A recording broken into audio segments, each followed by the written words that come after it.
Okay, let's get started for today. Good to see you all.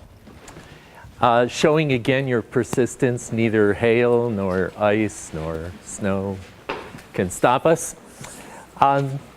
Couple quick announcements. I think most of you are aware that homework number 3 is due Wednesday. And I hear that all is going well. People are successfully being able to use the auto grade system. So if you're having any difficulty with that, be sure to take a look at Piazza and the explanations there. We will hand out, the next assignment won't be out until next week. So homework number 4 will come out on Monday. We're going to do probably a total of roughly 7 homeworks. I told some of you 6 earlier in the semester, roughly 6. We decided to split some of the bigger ones into smaller ones. But as you'll notice from the arithmetic, that means most of the homework assignments will happen before the midterm. And then after the midterm, we'll reduce significantly the rate of homework assignments because we want you instead to be able to work on your projects. By the end of this week, we'll have a page up on our website describing the idea of the projects. And as you'll see, we're going to provide a number of data sets that you could choose one of those to work with. And if you want to bring your own data set, you could do that too, but you have to then write up a description of your project and assure us that you actually have the data already. You're encouraged to work with some other students. So we're thinking of teams of 2 and 3 people to do the projects. And like I say, we'll have more about that by the end of this week. There's a required reading for today, which is on our website. If you go to the Lectures tab of the class website, you'll see this reading. You can download it. And also, as I said in my email yesterday, there's another reading which covers the material which we did last week, really, on maximum likelihood and map estimation. You're welcome to take a look at that.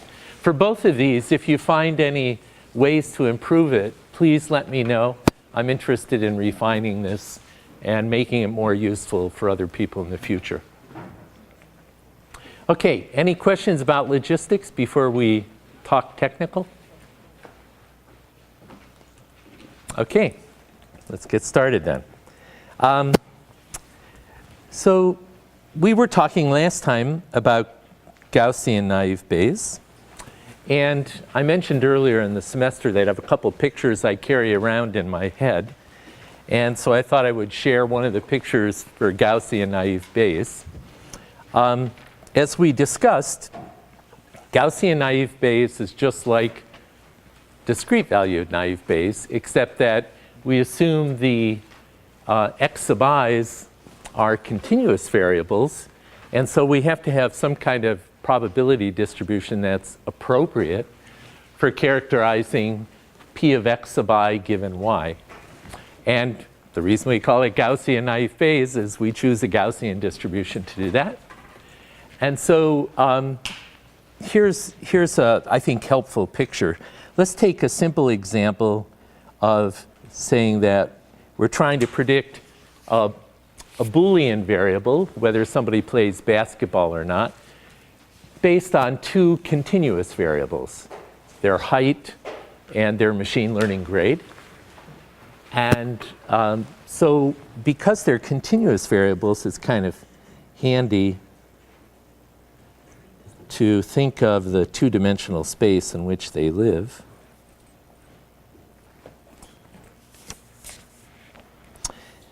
So let me call this one x1. That's height. So here would be the height of a person. And here's x2. We could call that the machine learning grade. And so we could plot any given person, any given example as a point in this 2-dimensional space. If we want to train our naive Bayes classifier, there are basically 2 kinds of probabilities that we need to learn from our training data. One are just the priors on the class y equals 1 and y equals 0. Let's assume in this example priors are 0.5. The other is the probability distribution on, well, each of our two variables, height and machine learning grade, conditioned on the value of y, whether you're a basketball player or not. So in this imaginary example, let's suppose that, in fact, it's more probable that you're a basketball player if you're tall than if you're short. And so I could draw, since I'm going to represent these distributions as Gaussians, let's suppose, just for the sake of the argument, that I have a Gaussian that looks kind of like this. For that'll be my Gaussian distribution. Let's say the probability on height equals, well, I'll just say x. I guess I could say x1. Given that y equals 1, and I'll have another Gaussian distribution, of course, for the other case where y equals 0. So this could be my probability distribution on height given that y equals 0, given that you're not a basketball player.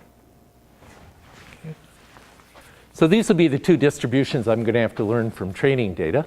And as we discussed last time, for each of those, I'll have some mean.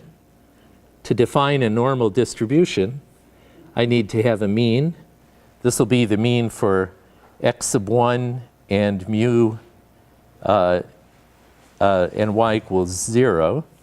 Here's a different mean.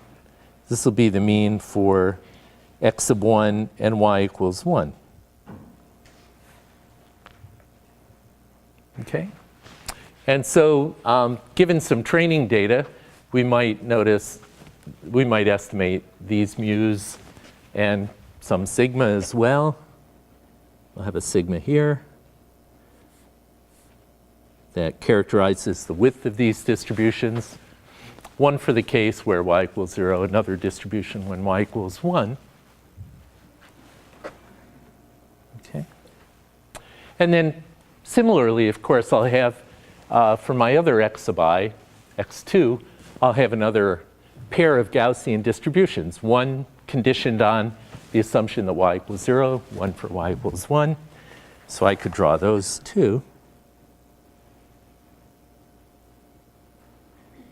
They might look like this. Which one should we make y equals 0? I think if you're a routine basketball player, you might not be studying quite as much. So this is the probability of your machine learning grade given that y equals 1, given that you are a basketball player. And probability of machine learning grade given that you're a total nerd.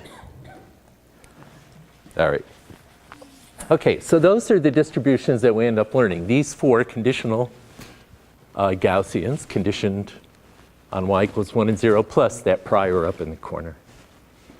Okay, so now here's my space of x's. I could plot any one of us somewhere on this two-dimensional plot.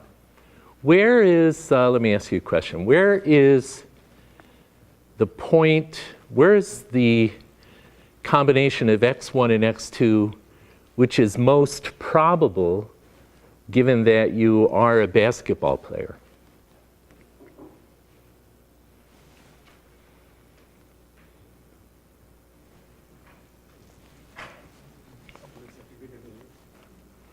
Right, so the b at the mean. So given that you are a basketball player, here's the probability of your height. Well, it looks like your most probable height is this. Similarly, your most probable machine learning grade is that. And so if we just connect those, I'm going to say around here, would be your most probable x, meaning x1 and x2. Your most probable x given that y equals 1. Where's the most probable x given that y equals 0? I guess that now we'll choose this Gaussian. If y equals 0, we're going to draw an x according to this and that. And so the most probable point for y equals 0, most probable x, given that y equals 0, would be there. And since these are Gaussians, and we're assuming they're independent, right? X sub I are conditionally independent given y. That means I could just multiply any given probability here times any given probability here to get the probability of any x. That's what it means to be conditionally independent, right? So I could actually draw the topographic map of equal probabilities around each of these points. Whoa. So for example, there's actually a Gaussian distribution then here, which kind of looks like this.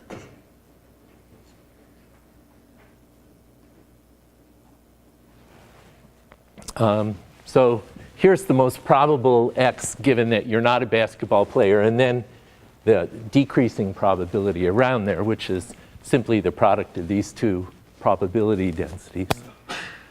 And similarly for this one around y, so this is the one for y equals 0.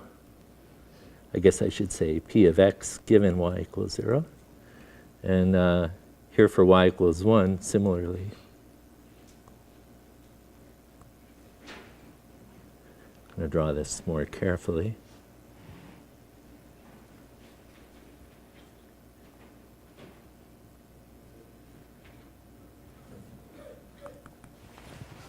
Okay.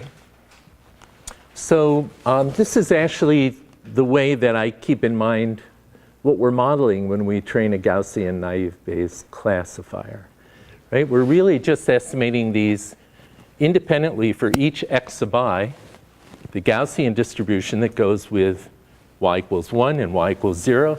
And of course, we could have more than 2 values of y. For each value of y, we'll have another Gaussian. And then when we want to classify a point, what we're interested in is y, our new x. We want to assign the y new, which maximizes that quantity where the little y, the value, is either 0 or 1. We want to pick either 0 or 1 based on that. And so what we're going to do is multiply together each of these conditional probabilities under the assumption that y equals 1 and that y equals 0, and see which is greater and pick that one. So what would be the label of this point?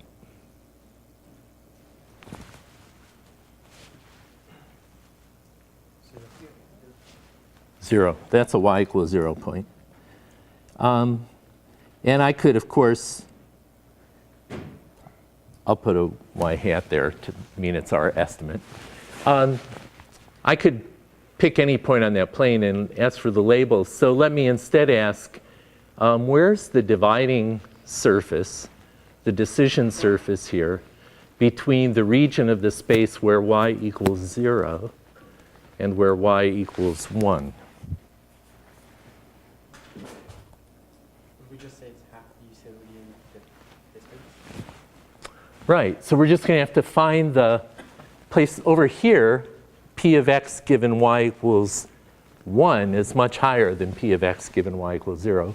Here it's the other way around. We just need to find the surface where those two probability distributions collide, are equal, I should say. And here, so for example, if we believe this topo map that I drew, then here are 2 points, 1 point, where they're equal, right? 1, 2, 3, 4 rings out in each case, or 1, 2, 3 rings out in each case. And so there's actually a surface like this. And on this side, it's y equals 0. And on this side, it's y equals 1.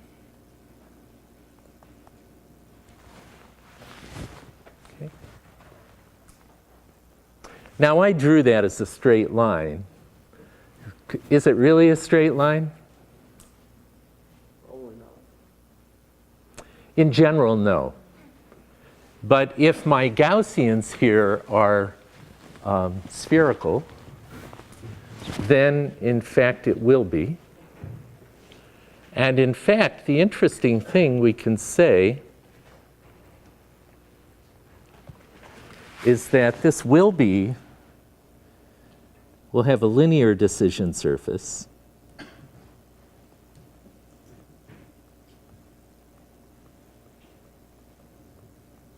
if, well, here the answer is this, actually. If I think of each of these 4 Gaussians that I had to estimate during training as having a, let's say it goes with the ith variable and the kth y, then this is a linear decision surface if these 2 are the same for all k and j. So it turns out if the sigmas, if these variances are the same for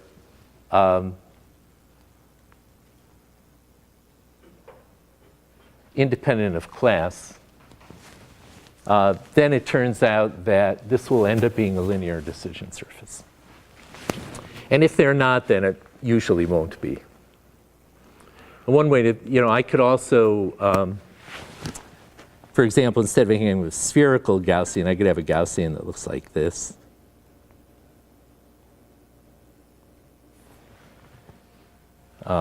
Colliding with a Gaussian that looks like this. And those won't necessarily have a linear decision surface between them. But it turns out that it will be linear if that's the case. And we'll see more about that soon. Yes? What is the effect of the prior on the linear decision surface? Oh, yeah, that's good. That's a great question. It turns out that this is true regardless of the prior. So even if the prior is not 0.5, if this holds, then it'll still be a linear decision surface. It's not intuitively obvious. You have to work out the arithmetic to see that. Yes? So, the case that we have the linear decision surface, is it related to these 2 variables being independent? It does. It's a consequence of the naive Bayes assumption that we're assuming P of x equals just the product of P of x1 and P of x2, x being the vector x1 and x2. So it does follow from that independence assumption. Plus, to make it linear, we have to push in this additional assumption. Okay. But you can also see how if you had non-spherical Gaussians that had different, non-spherical means you're going to have a different sigma this direction than you have this direction.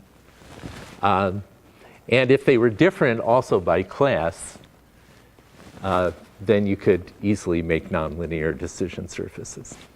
Okay, but I think this picture is helpful to keep in mind because then you can, I don't know, it just helps me think about the different probability terms that we're estimating and what they really mean in terms of contributing toward the actual probability of the entire x, not just the component features x sub I. And the independence assumption is simply that for any point here, if we want to know the p of x given y equals 0, we multiply whatever we have for this y equals 0 for this term times the y equals 0 from that distribution, and that gives it. Okay, so I just wanted to share that with you. I find it helpful, thought you might. But the main topic for today is actually closely related to that big picture, is now that we're all experts at naive Bayes, the gnawing question that was probably keeping you awake at night, I hope, is, well, Tom, why are we bothering to learn, if what we're interested in is learning P of y given x, why are you having us instead learn P of y and P of x given y and make these ridiculous assumptions about conditional independence and then use those learned things to calculate from Bayes' rule P of y given x? Why don't we just learn P of y given x directly? And we kind of talked about that a little bit last time, because when we were talking about, the number of rows in the conditional distribution table that we would have to estimate would still be, if we had Boolean features here, we'd still have 2 to the n rows if we wanted to estimate all the P of y for all the x's. But now that we've made the conditional independence assumption, now that we've agreed that's what we're going to do for naive Bayes, it's interesting to ask, well, if we only make that conditional independence assumption, what is the implied form of P of y given x? And then let's see what we can do with that. That leads to a really widely used algorithm called logistic regression. And we can actually derive the form of it just starting with the naive Bayes assumptions, and voila, we'll get logistic regression. So that's the plan for today. Okay, so let's look at that. So to be precise, I'm interested in learning some function from x to y, or equivalently, we're going to think of learning P of y given x. And I'm going to assume again that x is a vector of, let's say, real valued features, just like in Gaussian naive Bayes. Y is Boolean. All the x sub I are conditionally independent given y. And that we're going to model each P of xi given y as a Gaussian. And notice how I carefully chose sigma to be only dependent on which feature x sub I it is. And I did not choose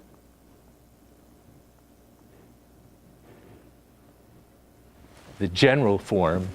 I could choose, but that is estimating a different sigma for each x sub I and each value of y.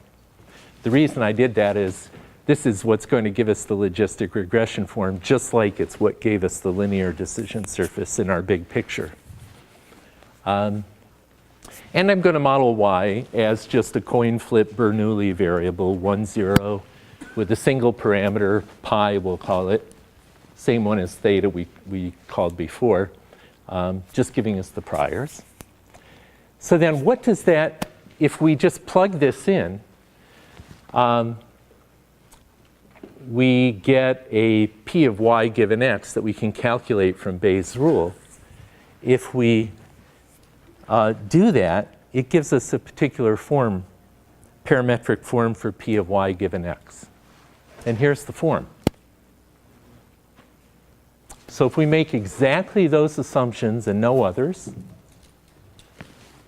it follows that P of y given x is of this form, where these w's are different parameters, different weights, we'll call them. And the x sub i's are just the values of the different x sub I features. And this is the logistic regression form of, this is what we learn when we train a logistic regression function.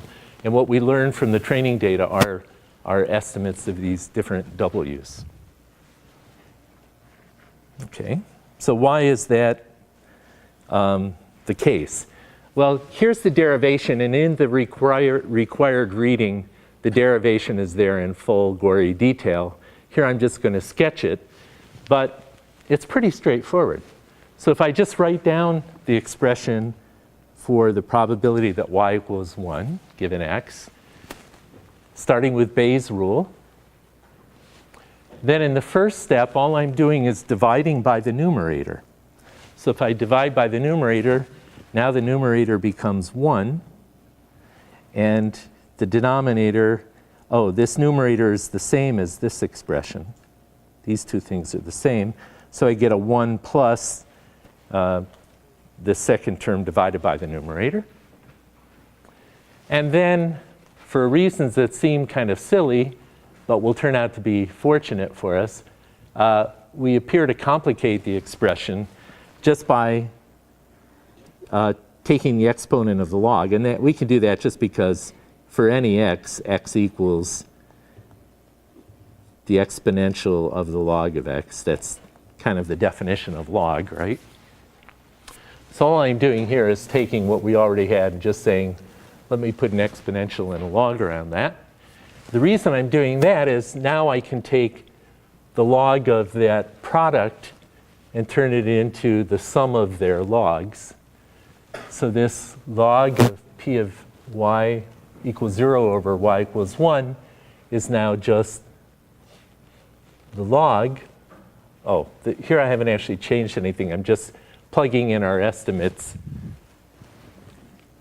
Remember, we're defining pi as just defined to be the probability that y equals 1. But now I've separated out that ratio from this second ratio that depends on these. Okay, and none of that has anything to do with Gaussians. That's just simple facts that follow directly from Bayes' rule. At this point, if I want to expand this further, I can look into the fact that we're going to model these p of x sub I given y's as Gaussian distributions. Again, we are going to assume that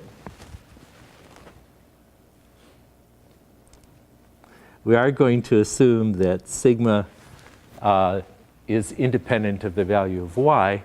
And if we do that, and again, the details are in the required reading, but if we do that, then what we find is that each of these the log of each of these ratios for any given x sub I is just this quantity, where these are the means and the variances for the ith features for y equals 1 and y equals 0 for the mean.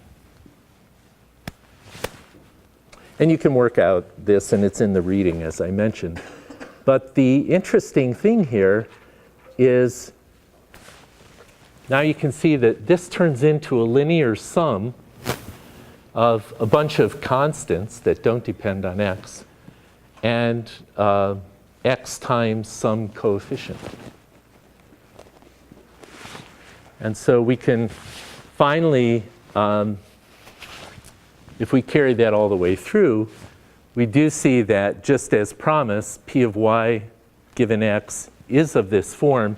And in fact, we can even solve for what those w sub I weights are given this derivation.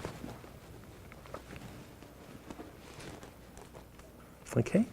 So what we've seen here, to summarize, is that if we just start with the same assumptions as Gaussian naive Bayes plus this little extra assumption, then p of y given x will always be of this form. And furthermore, these weights, we can derive their values in terms of the means and the variances of the different class-conditioned Gaussians. Okay, well, that's nice. Actually, the reason that we care about this is that this turns out to be a very convenient expression in a lot of ways. So let's see how. Whoops, I don't want to give away the answer. So there's our expression at the top again. So let me ask you, if that's what the expression is for p of y equals 1 given x, then what expression should I write down for p of y equals 0 given x?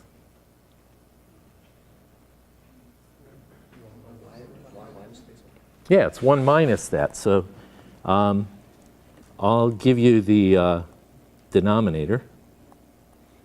You give me the numerator.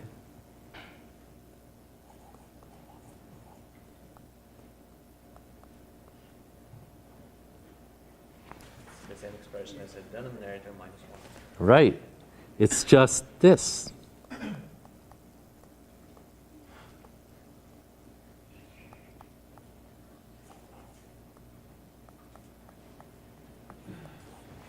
Right? And you can verify that they sum to 1. If you add them up, you get 1 plus x blah over 1 plus same thing. Okay.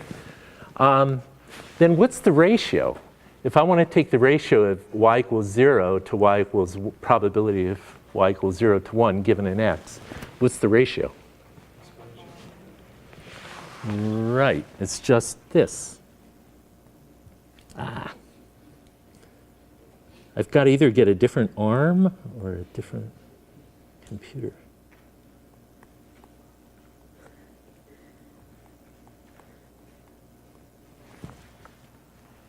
Good. And this is kind of interesting because, you know, as we talked about before, if this ratio is above 1, that's all we need to know in order to decide to label this y equals 0.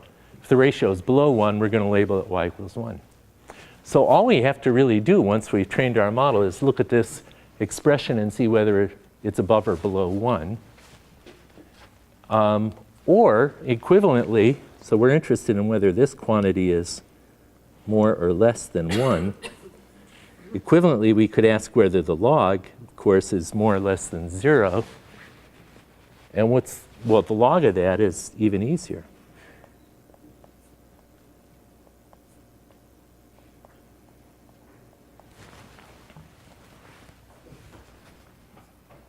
That's our linear decision surface.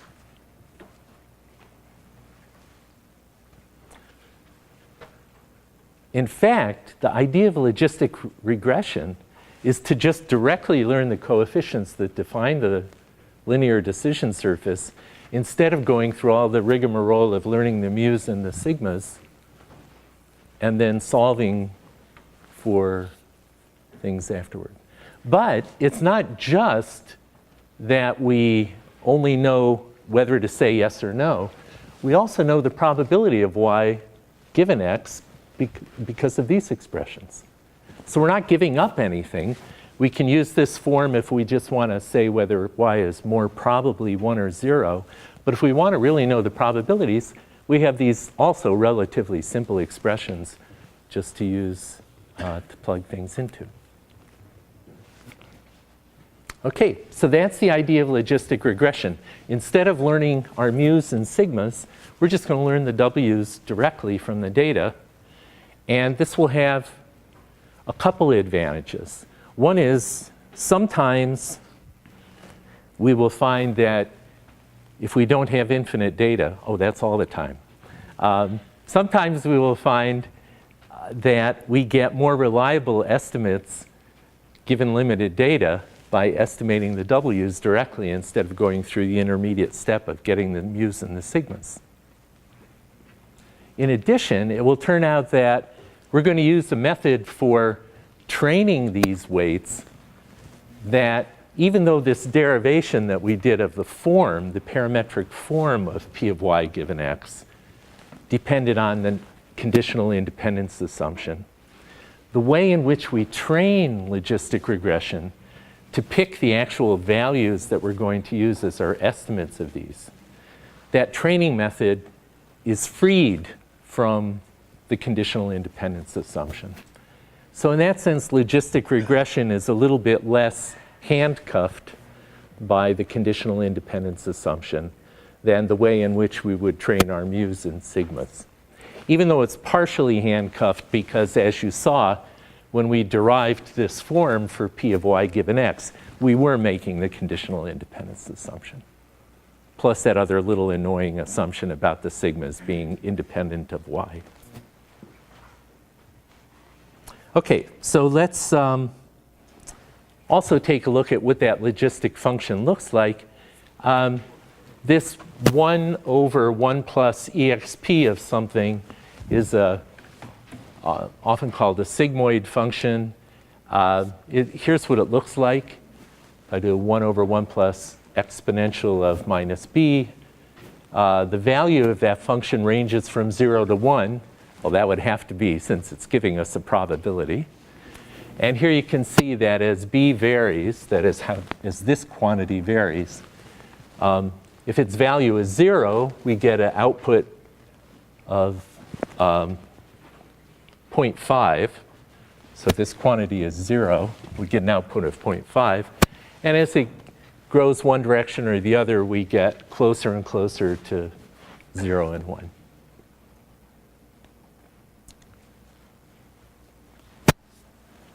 Okay.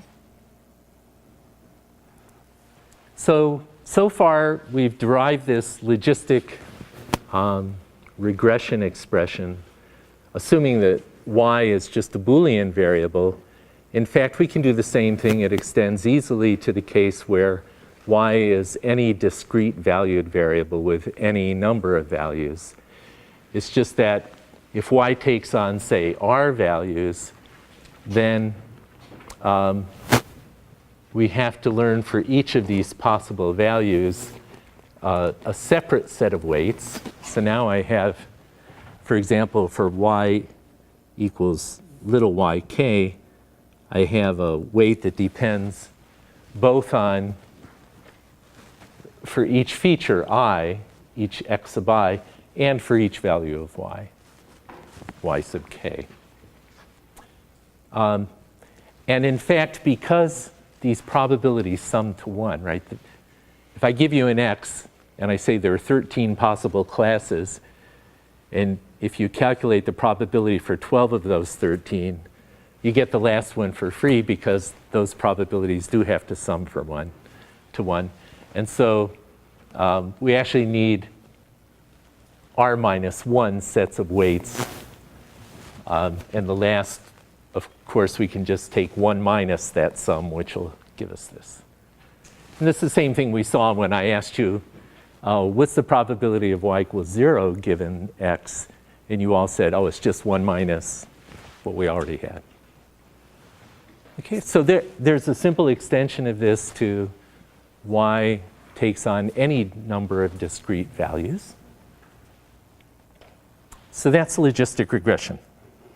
So now let's talk about training it. I love this part of the course because now you can really see what the pattern is that we're falling into. We've set up everything now in the course. You're experts on maximum likelihood estimation. You're experts on map estimation. We have a new form, we want to train it. And I ask you, how can we derive an algorithm? You're going to shout back at me, well, let's use our maximum likelihood or our map estimation methods and derive the right training rule. You're right, let's do that. Okay, so now we can do this a little bit with a little bit more subtlety, because in logistic regression, let's look at the details here. We have a set of training data we want to train our logistic function from. That means we want to use this training data to estimate all those W parameters. Each training example is some x and the corresponding y. When I write x here, I mean the whole vector of all the x sub 1 through x sub n. And of course, for maximum likelihood estimate of those parameters, what I'd want is to pick the vector of W weights that make the data most probable given W, standard maximum likelihood estimate, which I could also write this way as the product over all the training examples of the probability of observing them given our parameters. But it turns out with logistic regression, we can make the problem somewhat easier by saying, well, we're never going to have to predict what the x's are. We're going to always be given an x. The only thing we're going to have to be able to predict is the y's. And so instead of maximizing the joint probability of x and y, given our weights, I can instead train the system to maximize the conditional likelihood, that is, the probability of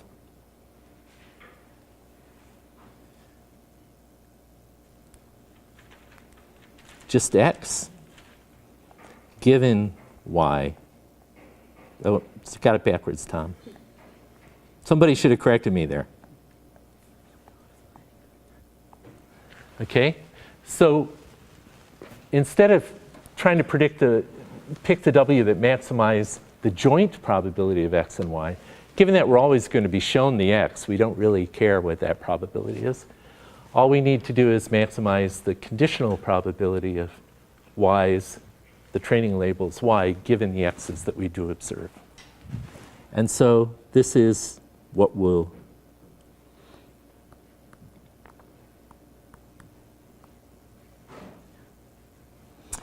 call this the conditional, or maybe maximum conditional likelihood. Maximum conditional likelihood estimate. Okay? It's the same principle, really. Before, when we were trying to justify maximum likelihood estimates, we said something like, well, clearly we want the parameters to make the observed data as probable as it can be. And here we're saying, yeah, but we don't have to bother with the x's. Those are shown to us. So let's just then make the y's as probable as they can be, given the corresponding x. Does that make sense?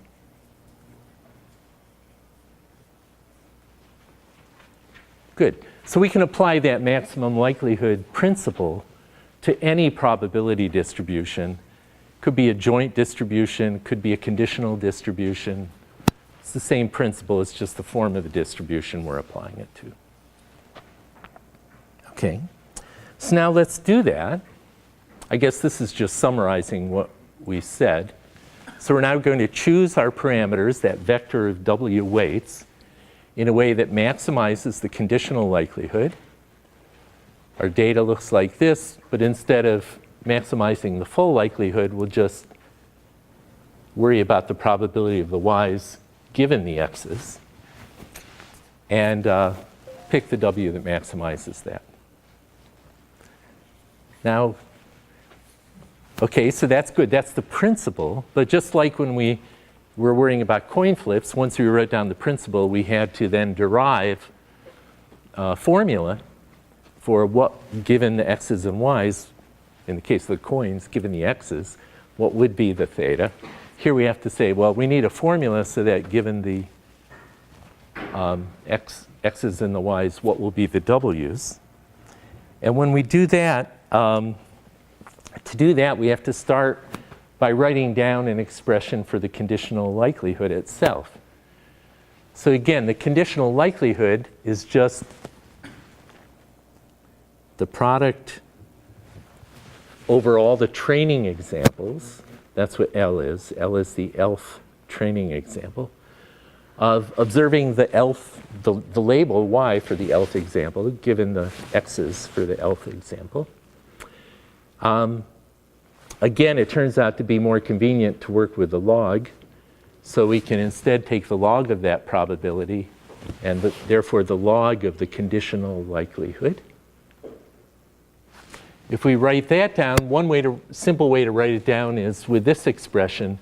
Remember, this is kind of a arithmetic expression for an if statement, really.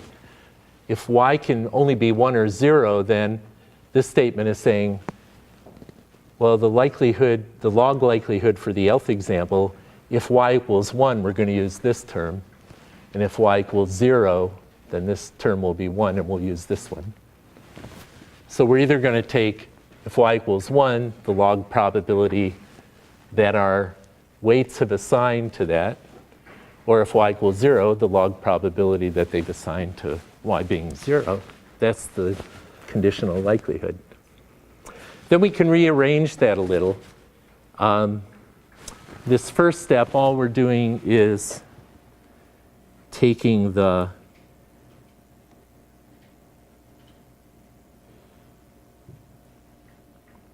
minus y times that, and noticing that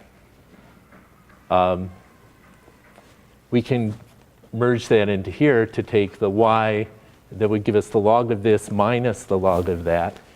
But the log of something minus something is the same as the log of its ratio. And that leaves us the 1 times this, which we've still got here. And then finally, if we plug in our logistic function form with the x's and the w's, then as we already discussed, this is this beautiful linear form. We already talked about that.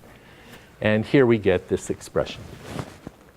Okay, so now we have a formula for the log of the conditional likelihood given a set of weights, vector of weights, W0 through whatever. Here's the formula for the log of the conditional likelihood of all the labeled example y's given all of the training example x's. And so now all we have to do is find the w, the vector of weights that maximizes the conditional likelihood, maximizes this expression. Okay, so good news and bad news about this. The good news is this is, in fact, a concave function of the weights. If it's a concave function, that's good because it means we have a chance of running various optimization algorithms to find the optimum value. But the bad news is it's not a concave function with a closed form solution. Okay. So this gives us a chance to illustrate 2 general points about machine learning. We're at this point where we know what we want to optimize. We're going to follow the maximum likelihood principle, in this case maximum conditional likelihood. And we've managed to turn the question of how do we design a learning algorithm into the equivalent question in this case of how do we solve for the optimal set of w's that will maximize this expression. We do that a lot, it turns out. Many of the algorithms that we talk about in machine learning, in the end, turn out to be optimization algorithms. Basically, what we have on our hands here is an optimization problem. Here's an objective we're trying to maximize, and we just need to find the w's that'll give us the greatest value for that. So we have an objective function and a standard optimization problem. Yes? So the way this carbon out the algorithm is an objective over the sample, right? This is an objective over the sample. True objective that is underlined. Ah, great question. This objective function is defined over the sample of training data. That was the comment, which is absolutely correct, right? This is the ELF training example. So we have some world we're trying to model, like maybe the world where we're trying to predict who plays basketball and who doesn't based on their grades and their height. But we only have a sample of some people, like maybe these people, to be our training set. And of course, the objective we really want is the classifier or the predictor that will work best on the real universe of people. And why don't we just do that? Because we don't have the real universe of people at hand. All we have is this sample of training data, so we're stuck. The only thing we can do really is design an algorithm that uses the available information, which is this sample. So we hope that the sample is representative of the true universe. And to the degree that it is, then this is a good thing to be doing.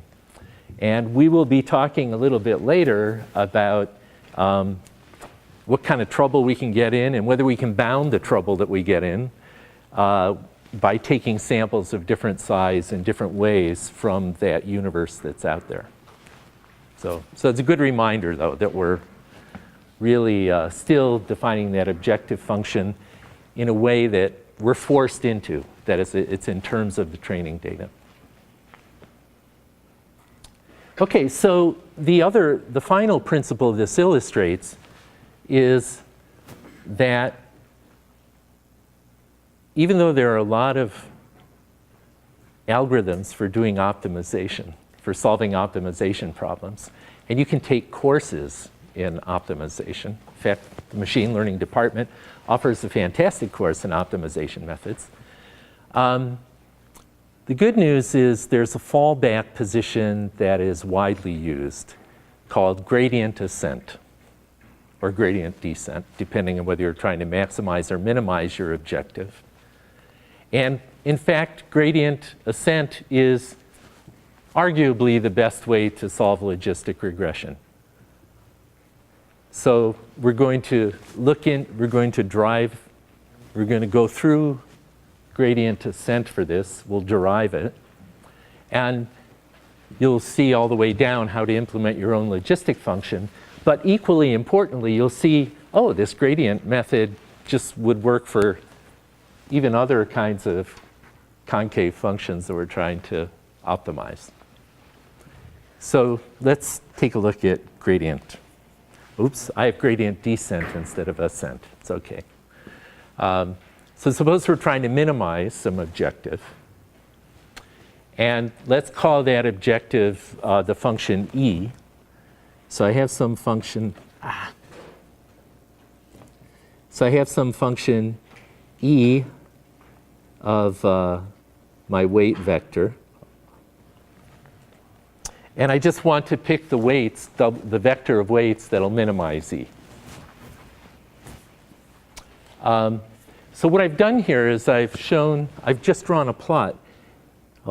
This is weight 1. This is weight 2. Let's say weight 0. And this is e.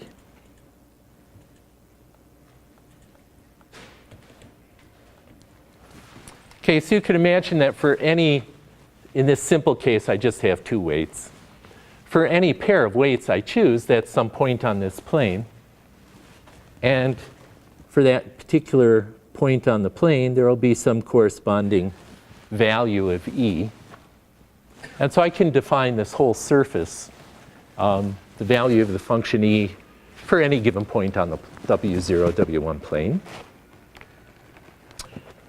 The idea of gradient descent is, how many people here already know gradient descent? Okay, some, not all. So the idea is fortunately very simple. If I asked you, how do you think, if I start with a random choice of W0 and W1, like that red dot there, and I ask you, which direction should I move W0 and W1 to make it better, that is, to make the value of the function closer to its minimum, then you'd probably say, move downhill, not uphill. I'd be with you. And that's the idea of gradient descent. And it's called gradient descent simply because the gradient is the mathematical formula for what it means to go downhill in the steepest direction. So the gradient formally is a vector of derivatives. So as you can see, in our case, e depends on both W0 and W1. So in this case, the gradient would be just the vector of these 2 derivatives. Wouldn't have more than these 2. It's the derivative of e with respect to W0. And I drew these as partial derivatives because you can see the derivative, which is just the slope of that curve, varies as we move around W0 and W1. Like where the red dot is, the gradient is pushing this way, the slope is this way, whereas if I picked a W over here, it would be a different value. So the gradient of W for a given weight is just the vector of partial derivatives. So in our case, for example, just these 2. And then the algorithm or the rule for gradient descent is that we just pick a random W0, W1 to begin with, like that red one. We calculate the gradient, that is the derivatives of e at that particular point with respect to the 2 weights. We move in that direction, which will be downhill. And when we move in that direction, what I mean is we update our vector to be the vector, in this case minus, because we want to go downhill, the gradient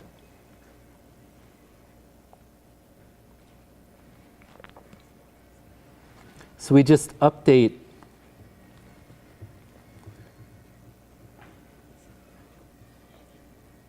weight to be that. And I could even say this is the I plus 1th estimate, and this is the ith estimate of W. We're just going to repeat this process. Did I get uphill, downhill, the right direction? Yeah, I did. Okay. So, in other words, we'll change, once we get the gradient, that actually tells us the direction to move W. That's what the gradient is. So the gradient actually it's a vector which is in the same dimension as the W0, W1 space. And when we add that vector to the vector that, or subtract that vector from the vector we already have, I see the gradient is pointing uphill, which is why subtracting it is better than adding it. So the gradient is pointing uphill. If we just use that vector directly in the W0, W1 space and subtract it, it moves W in the right direction. And now we iterate, because now we have a new set of weights. We can project that onto E here again and just repeat. And so we repeat, and we end up crawling down this surface into the hole, into the well. And there's some little details about how big a step to take. And often in gradient descent, what we do is we start with a step of some reasonable size, and then as the process continues, sometimes we shrink that step size. And you can see the problem with the step size being too big is that if I have some well that looks like this, and I'm starting here and I'm coming down with this kind of step size, when I get down to the bottom, if I take too big a step, I actually miss the bottom. Of course, then I'll come back on my next gradient descent, but I could bounce back and forth for a long time. And if I instead shrink the size of the update step as the number of iterations grows, then I'll get closer and closer down into the true bottom. Okay, so as you can see, this idea of gradient descent is very generic. Anytime we have an objective we're trying to minimize, we can use gradient descent. Or if we just stand on our heads, use gradient ascent to maximize something like the conditional likelihood. Okay, so let's see. There's one subtlety I also want to mention. This really is a technical point about gradient descent, but it's a really valuable technical point if you have a large data set. What I just described is called batch gradient, where the idea is we're going to, if we have some function E which we're trying to minimize, then we're going to compute the gradient, update our vector of weights with that gradient until it's, in that case, minimized. You could make the corresponding argument for maximized. An even more efficient algorithm for accomplishing the same thing in many cases, you'll see which cases, it'll be obvious, is to use what we call stochastic gradient descent, where, let's suppose for the sake of argument, I have 1 million training examples. So batch gradient says, calculate, if we're like trying to maximize the conditional likelihood of those 1 million training examples given W, we're going to sum up over all 1 million examples the log of their conditional probability, get the gradient, solve for it, take a step, and repeat. And notice there's sum over 1 million examples each time I go through that step. the idea of stochastic gradient is that instead we just randomly pick one of those million examples with replacement. And then every time, well, we don't really calculate the gradient with respect to the whole set, but with a randomly chosen example.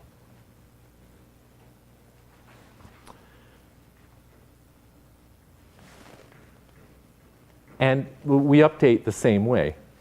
But the interesting thing is, here I've used this symbol eta as the step size. Remember we talked about you need to choose the step size.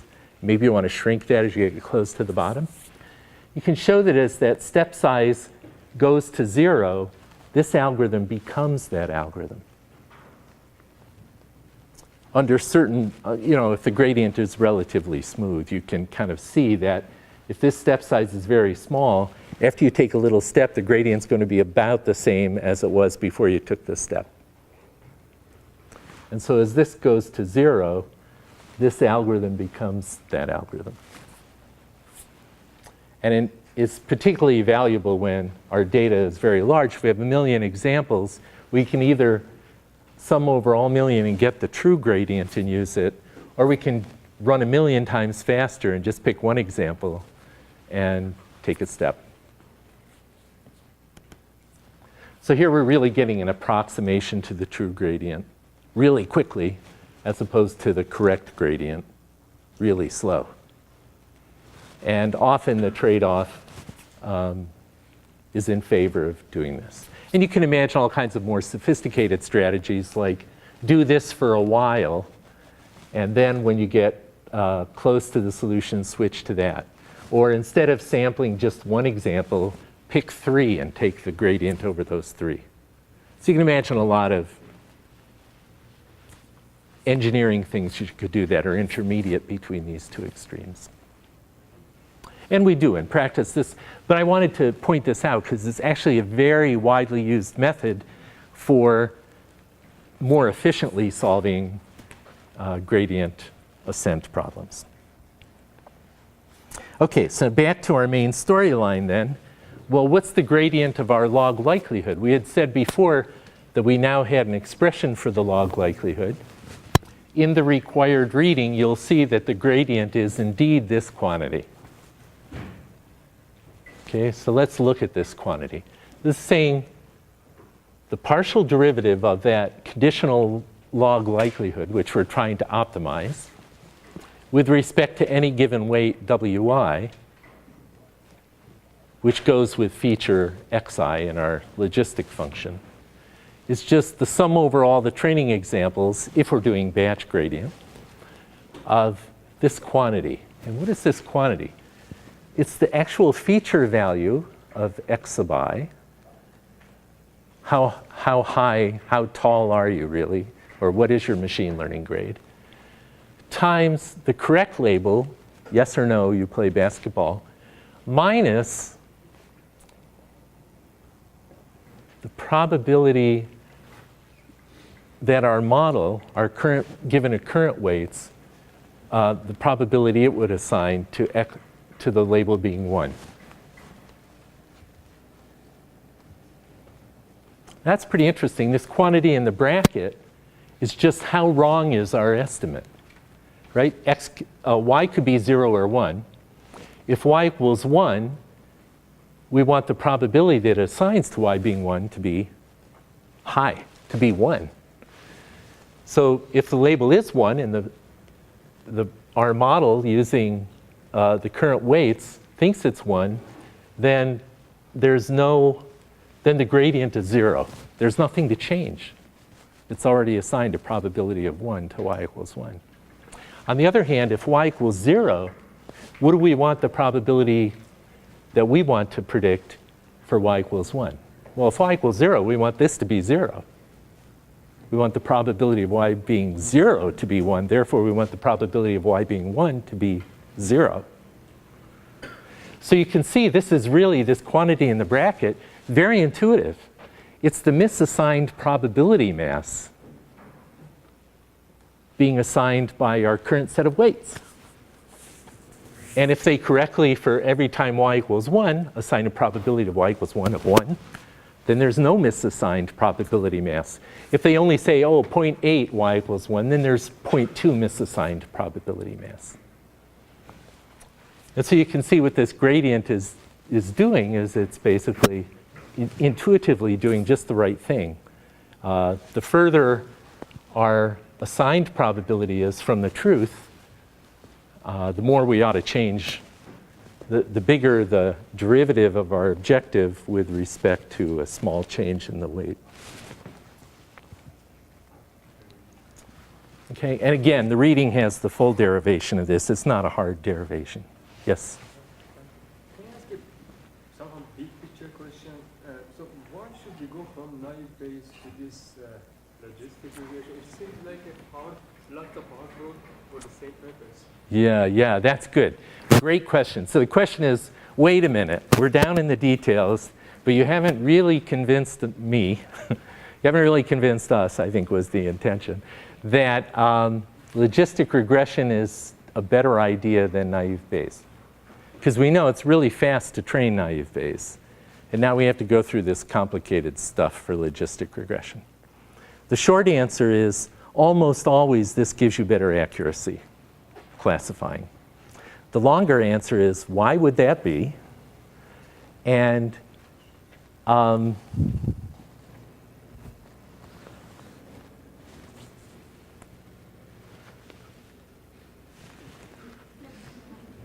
trying to decide when to answer that question. Let me come back to this question. It is the right question, but I just want to get through just a couple more details of this and we'll wrap it up and we'll come back to that. So hold that thought. I just want to wrap this up because given that this is the derivative of the log likelihood with respect to the weight, here is, in fact, the logistic regression training algorithm. What you do is you start with, if you like, randomly assigned weights. I usually start with weights of 0.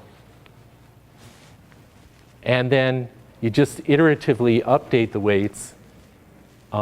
Each time you go through every weight, and the ith weight you update according to the following formula. And for the weight that's 0, there's a different formula which is in the reading.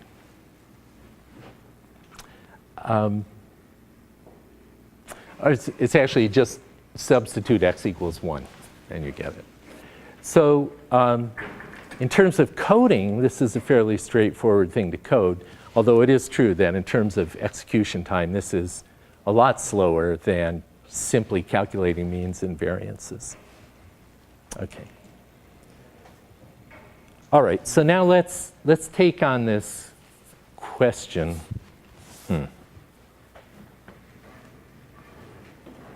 I want to push 5 more minutes on the question. Because I want to finish the last point, which is, again, on this theme of every time we ask how can we train an algorithm, you should immediately say, well, what would be the maximum likelihood estimate approach? And you should say, what would be the map estimate approach? What we just went through was the maximum conditional likelihood. But remember, the map estimate involves not just making the data most probable by choosing our parameters, but actually making the parameters most probable given the data, plus some prior distribution that we had to make up on our parameters.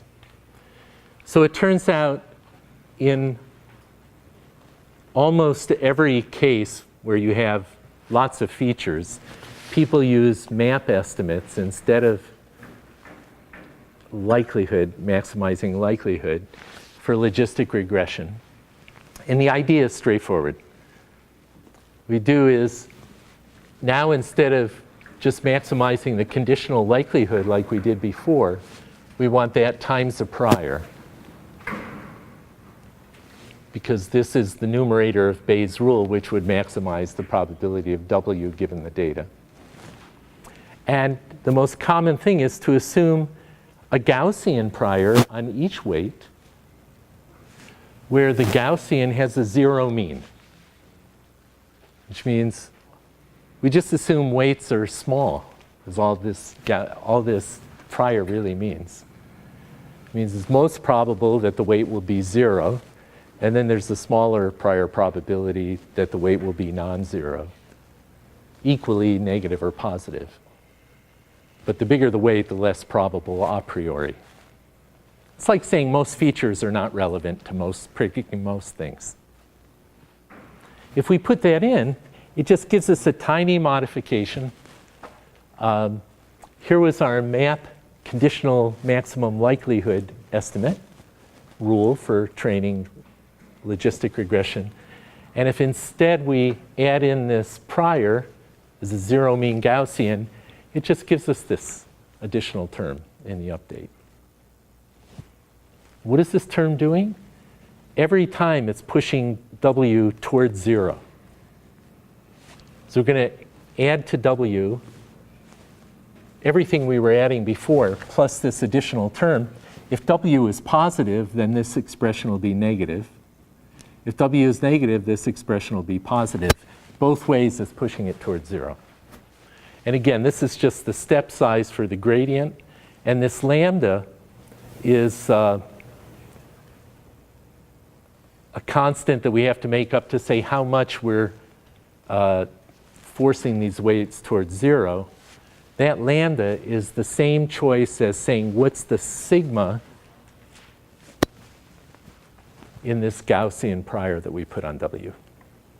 So if we use a wide sigma, that means, well, we're not really too certain that the weight should be 0. Or if we use a very tight sigma, a very small sigma, with a very peaked Gaussian, then we put a lot of strength on that. So this gamma is essentially a reflection of that sigma. And again, you can sit down at your leisure, plug in the Gaussian prior, and work through what the map estimate would be. But I think you see the intuition. OK. So questions there? Then we'll come back to this overarching question about why are we doing this at all. OK, so we went through a bunch of derivations here. That's why I really want you to read that required reading. It goes through them. You can kind of study them, and any that you're surprised about, that should clear it up.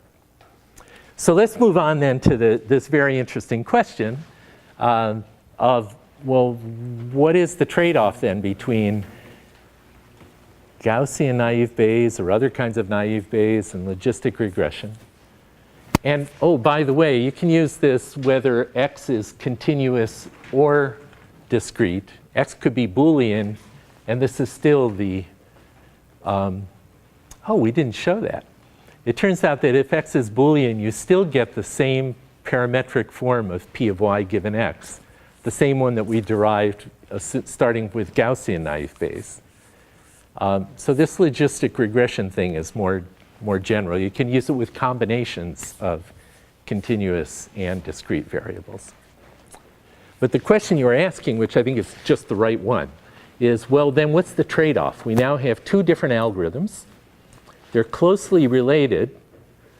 We derived the parametric form of P of y given x because we liked naive Bayes. And now you're telling us here's a different strategy for estimating these weights directly. What's the trade-off? So intuitively, well, let me ask you, who has an answer or a route toward an answer?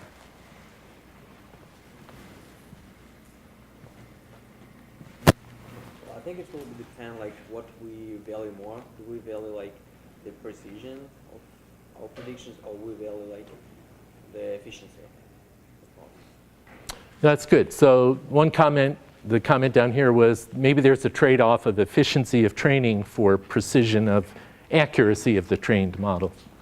And in fact there is, but why would that even be? I mean, I said, and I was telling the truth, I would always go with logistic regression, almost always. Actually, I can show you. We will show you next time some cases where you should go one way or the other. But in most cases where I have a lot of data and a lot of features, I will go with logistic regression. And the reason is that empirically this just empirically it just almost always is the best choice, although not 100% of the time. But one way we can think about it is, what are the assumptions that are actually baked into these two algorithms? And is one more restrictive than the other? That is, how biased are these two algorithms?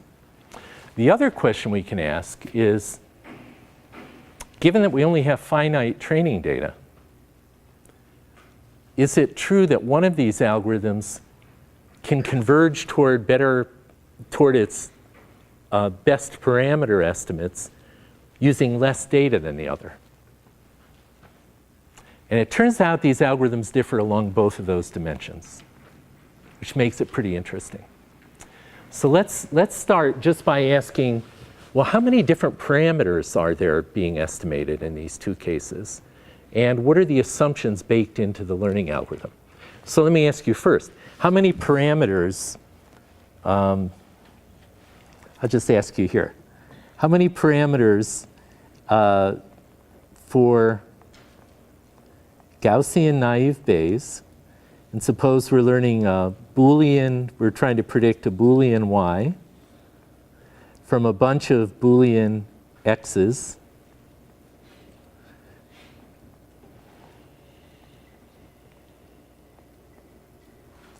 Then the number of parameters we need, for a number of continuous,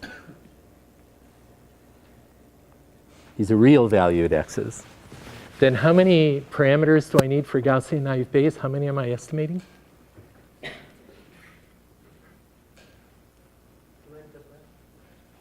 2n plus 1, right. We talked about, no. The x's here are continuous, so we need a Gaussian per xi. And a Gaussian costs us two parameters, the mean and the sigma. Right, so 4n plus 1. And then remember we made that annoying little assumption that the sigmas, they depend on which x sub I we're looking at, but they don't depend on the y. So if we make that annoying assumption, if we assume sigma ik equals sigma I, then it's really just 3n. Is that right? Yeah. Right, because now we need a mu for y equals 1, a mu for y equals 0, and a sigma for each x sub I. Okay, now what about logistic regression? How many parameters?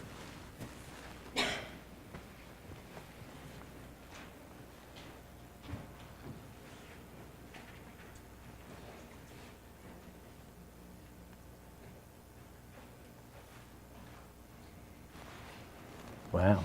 How quickly we forget the form of logistic regression. There it is. How many parameters to represent that probability distribution?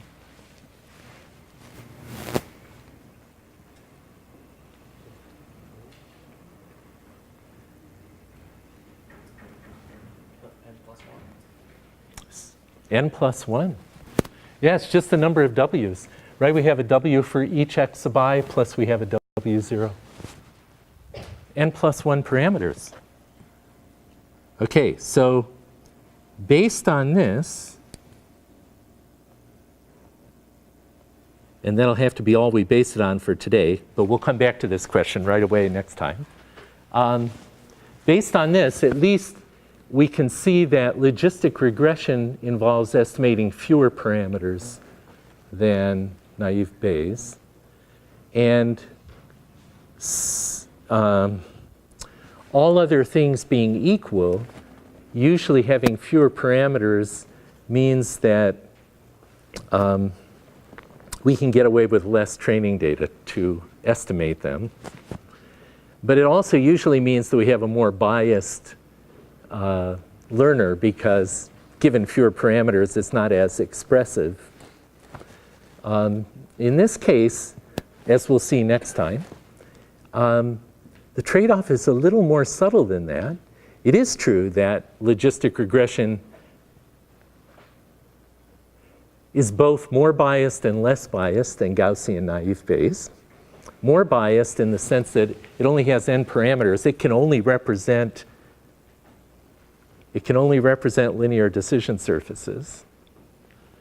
If we use this form of naive Bayes, then that's equivalent. But if we use the more open-ended form of naive Bayes where we can estimate different sigmas, then actually Gaussian naive Bayes in that case can get nonlinear decision surfaces. And so in that sense, logistic regression is more restricted. You can only do linear decision surfaces. However, it's less restricted in the following sense. When we train logistic regression with this gradient descent rule, there's nothing at all in that gradient descent rule that forces us to obey any conditional independence assumption. And therefore, logistic regression can learn linear decision surfaces that are very different from the ones that Gaussian naive Bayes will learn given the same data. Because it's optimizing a different objective. It's maximizing the conditional likelihood or that with a prior. Whereas naive Bayes is getting optimal maximum likelihood estimates of the mean and of the variance of each of these parameters. So they're actually optimizing different objectives, and for that reason, the comparison of the two is more subtle. So the search space here for logistic regression is higher. Say that? The search space for logistic regression is higher, right? Yeah, that's right. So the search space for logistic regression is actually larger, even though, and so that's the sense in which they both kind of dominate each other. Logistic regression, only linear decision surfaces, but more of them than Gaussian naive Bayes is going to learn. And then Gaussian naive Bayes could go nonlinear too if we allow the open-ended version. Okay, next time and feel free to read ahead and steal a look at the slides. Next time we'll actually cover a paper that was written specifically to address the question of what is the difference between logistic regression and Gaussian naive Bayes.